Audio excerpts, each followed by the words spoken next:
8 ذوالحجہ کو آپ جب مینا جائیں گے، آئے ہائے کیا منظر ہے، یقین کریں دنیا کے بڑے بڑے آپ نے پلازے دیکھے ہوں گے، دنیا کے بڑے بڑے ایسے شہر دیکھے ہوں گے جس کی مثال دی جاتی ہے، مگر یہ ایک ایسی بستی ہے جو سال میں ایک ہی بار آباد ہوتی ہے، لاکھوں لوگ خیموں میں جمع ہوتے ہیں۔ بلیو کریں، ملٹائی نیشنل 5 اسٹار ہوٹل کا بستر ایک طرف اور مینا کے خیمے کی رات ایک طرف، اور وہاں واش روم اور وضو خانے میں لائن میں بھی لگ رہے ہیں، مگر اس کا بھی ایک مزہ ہے، لبیک کی صدائیں ہیں۔ تو یہ کیفیت کو انجوائے کرنا ہے، اس میں فرسٹریٹ نہیں ہونا ہے، اس میں گھبرانا نہیں ہے، یا معاذ اللہ وہاں بھی لوگ کہہ رہے ہوتے ہیں یار مزہ نہیں آ رہا، کھانا نہیں مل رہا، اور جناب وضو کے لیے اتنی لمبی لائن ہے۔ نہیں جناب، یہ تو نصیب والوں کو حصہ ہے۔ خدا کی قسم، آپ جب مینا میں ہوگے نا، دنیا کے کروڑوں مسلمانوں کی آنکھیں اشکبار ہوں گی، وہ آپ کو دیکھ رہے ہوں گے ٹی وی پر کہ دیکھیں یہ کتنے خوش نصیب ہیں، آج احرام پہنے مینا میں ہیں، مینا میں رات گزار رہے ہیں، صبح عرفات جانا ہے، اور یا اپنے گھروں کے بستر پر آرام دہ کمروں میں بھی وہ تڑپ رہے ہوں گے کہ کاش ہم بھی ان کے ساتھ مینا میں ہوتے۔ تو اے مینا میں رہنے والوں، تم شکوہ نہ کرنا، تم لڑائی نہ کرنا۔ ہاں یہ پرابلم ہے، جیسے ہی مینا میں جاتے تو خیموں میں لڑائیاں شروع ہو جاتی ہیں کہ حضرت ہمارا یہ بستر تھا تو یہ میری جگہ تھی۔ کسی سے نہیں لڑنا ہے، میں لڑنے گیا ہی نہیں ہوں، میں تو معافی مانگنے گیا ہوں، میں تو مغفرت لینے گیا ہوں۔ اگر آپ کو لگتا ہے کوئی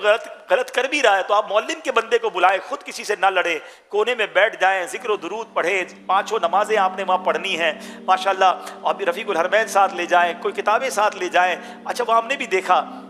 کہ جب حاجی مینا میں پہنچتے ہیں نا، کچھ رات کو پہنچ جاتے ہیں، کچھ صبح پہنچتے ہیں، تو صبح صبح تو لبیک کی صدائیں آ رہی ہوتی ہیں، کوئی قرآن پڑھ رہا ہوتا ہے، کوئی تسبیح پڑھ رہا ہوتا ہے، مگر چونکہ ہماری انفراد عبادت کی تو عادت ہی نہیں ہے، 1 آدھ گھنٹے کے بعد اب جناب مستی مذاق شروع ہو جائے گی، پھر سیاست پر باتیں ہوں گی، الگ الگ خیموں سے الگ الگ آوازیں آ رہی ہوں گی، کوئی کسی کو نام رکھ رہا ہوگا، یعنی عجیب ماحول ہنسی مذاق کا، اور جس کو کہتے ہیں فضولیات کا ماحول بن جائے گا۔ ایسے ماحول میں آپ مت رہیے گا۔ آپ کو لگتا ہے مطالعے سے تھک گیا ہوں، تسبیح اٹھا لیجئے گا، تسبیح کے بعد تھک گیا ہوں تو نوافل شروع کر دیجئے گا، موبائل فون پر کچھ تلاوت، کچھ نعتیں، کوئی ایسی چیز جس میں بس میں عبادت پہ مصروف رہوں۔ اور سبحان اللہ، اب جو رات آئے گی پیارے اسلامی بھائیوں، یہ شب عرفہ ہے۔ یہ رات پتہ ہے کون سی ہے؟ شب عرفہ۔ صبح کہاں جانا ہے؟ عرفات جانا ہے۔ تو شب عرفہ بڑی مقبول رات ہے، ہو سکے تو اول وقت میں عشاء پڑھ کے کچھ عبادت کر کے سو جائیں،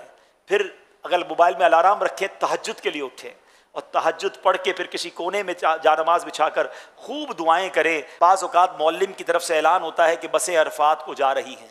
وہاں میں مشورہ دوں گا کہ جو مینا میں رات ہے نا، یہ گزارنا سنت مؤکدہ ہے، تو کوشش کریں کہ فجر کی نماز پڑھ کر جائیں، کہ یہ سنت ہے کہ فجر پڑھ کر، بلکہ طلوع آفتاب کے بعد، یا سے فجر کا ٹائم ختم ہو جائے پھر جائیں، لیکن رات سے معلم کی بسیں شروع ہو جاتی ہیں۔ اگر سارے ہی جا رہے ہیں اور آپ کی معلم یا آپ کا گروپ لیڈر بات نہیں مان رہا تو پھر آپ چلے جائیں، ورنہ تجربے کی بات یہ میں کہوں گا کہ اگر آپ 30-40 حاجی مل کر آپ اپنے گروپ لیڈر کو یا معلم کو کہیں کہ ہم نہیں جائیں گے،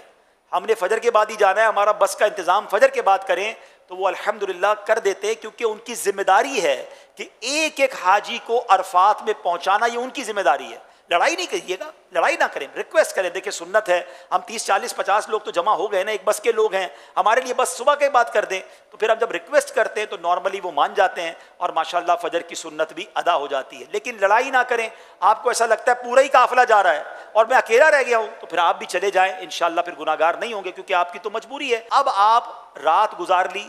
فجر ہو گئی، بہتر یہ ہے کہ کتابوں میں لکھا کہ مسجد خیف کے سامنے جو کوہ سبیرہ ہے، سورج جب اس پر چمکے، یعنی فجر کا وقت ختم ہو جائے، سورج اوپر آ جائے، اب عرفات کو چلیں، اور سبحان اللہ، یہ چلنا بھی کمال کا چلنا ہے۔